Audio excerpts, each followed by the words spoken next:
Greetings of the day and all present over here. Today, I, Paulomi Gupta, with my teammates, would like to put some light on the topic of human resource management, its benefit, and how it is essential for an organization. HRM is a term devised for the manforce management of the organization.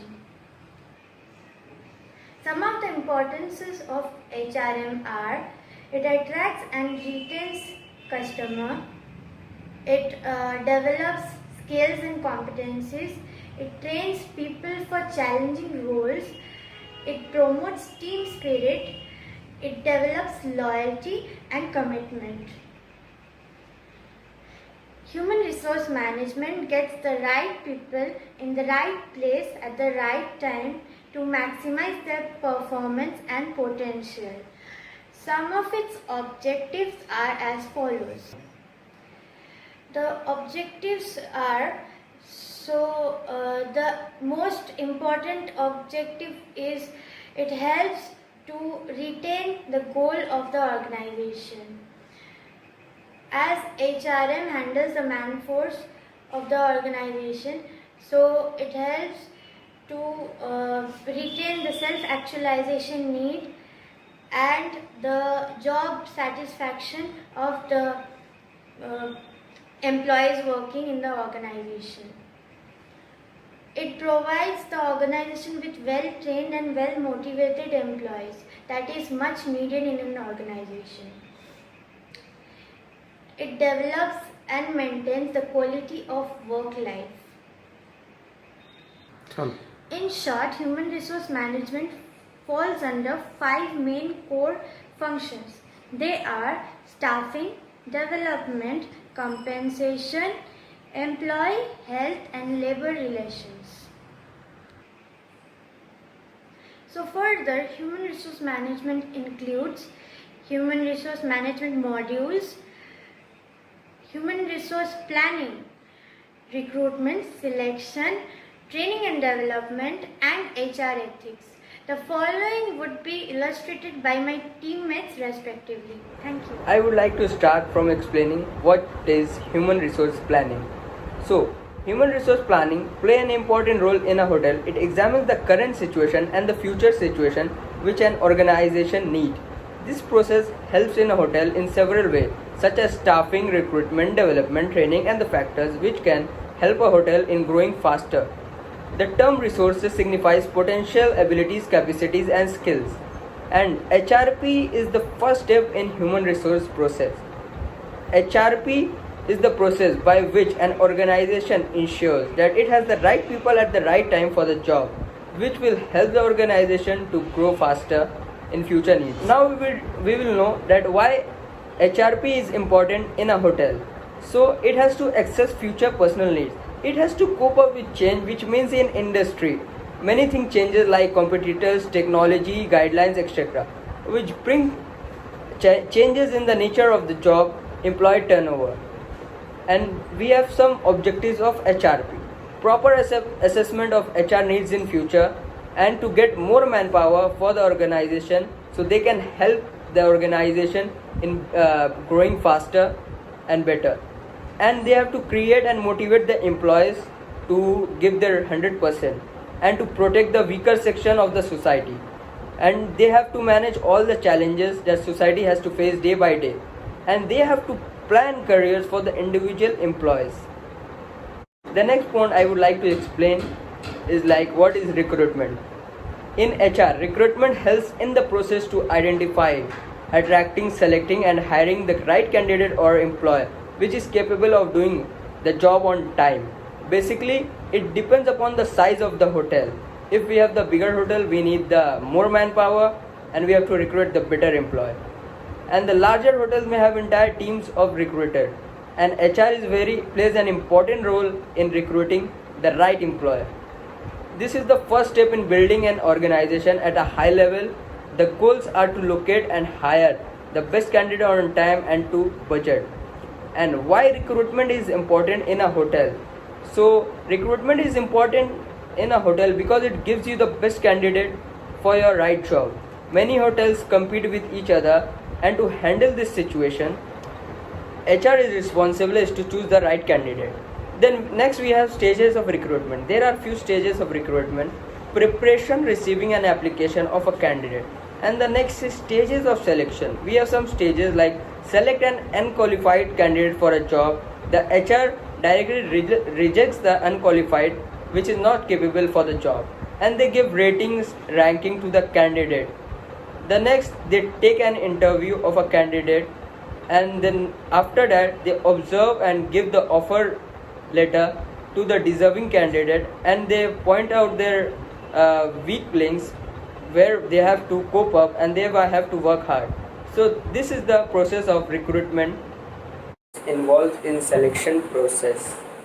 There are 4 steps. First they take an interview, then they do reference checking, then they do medical examination, then it comes final selection for the better candidate who can do the job for the organization. Talk about recruitment, the another term comes which is selection. So we need to understand what is selection, which is also very necessary for an organization. So selection is the process of choosing a qualified person for a specific role who can successfully deliver valuable contribution to the organization. So the term selection can be applied to many aspects of the process such as recruitment, hiring and hiring. So however, it commonly refers to the selection of workers. A selection system should depend on job analysis. This requires that the selection criteria are job related to the pre-post value in addition to the organization. What are the requirements for selection? The requirement for a selection system are knowledge, skills, ability and the other characteristics which an employee should have, and HR will select accordingly. Why selection is important? So selection is important because hiring good resources can increase the overall performances of the organization. In contrast, if there is a bad hire with the bad selection process, then the work will be affected and the cost incurred for replacing that bad resources will be high. The purpose of selection is to choose the most suitable and the right candidate who can meet the requirements of the job in an organization. I would like to start by explaining HR model. It is a strategic approach to the acquisitions, motivation, development and management of the business HR efforts. So it's possible to divide HRM into 3 areas. Let's understand what are the 3 areas: individual, organizational, career. So let's understand individual. What is individual? Assisting staff with the developing within your business. Organizational, generating a fair path throughout your organization. You can also take a hard or soft HRM. Let's take a look what they are so you can decide which one best fit for your business. So let's understand what is hard and soft models. While soft as a progressive outlook, let's take a look at the hard and soft model of HRM. Hard HRM, the focus here is to identify workforce needs so you can recruit and manage so as you need to, including hiring staff or making other redundant. The main feature of these approaches are regular changes in employee number, little business transparency, lower wages, little to no empowerment of employee. A model old-fashioned style of leadership, appraisal system that focus on good and bad performance. So now let's go straight employee and essential resources in your business. If not the most important one of all this, make it more progressive outlook. One, when you are treat staff member as individual, the soft HRM model focus is for the needs of your staff, including rewards and motivations. Focusing on long-term planning for your business and its workforce, and open and transparent competitive pay, relying on salary, benchmarking and bonus packaging. Employment empowerment, appraisal system that identify training opportunity and professional development. A more democratic types of leadership. So is a hard or soft HRM for you?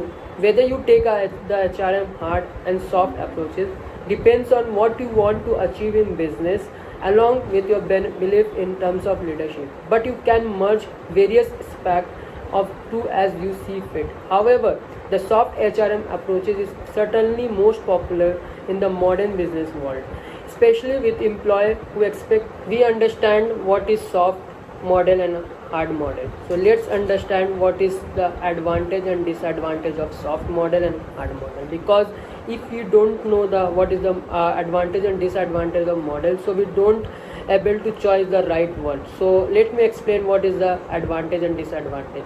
First, we understanding the advantage of the hard model.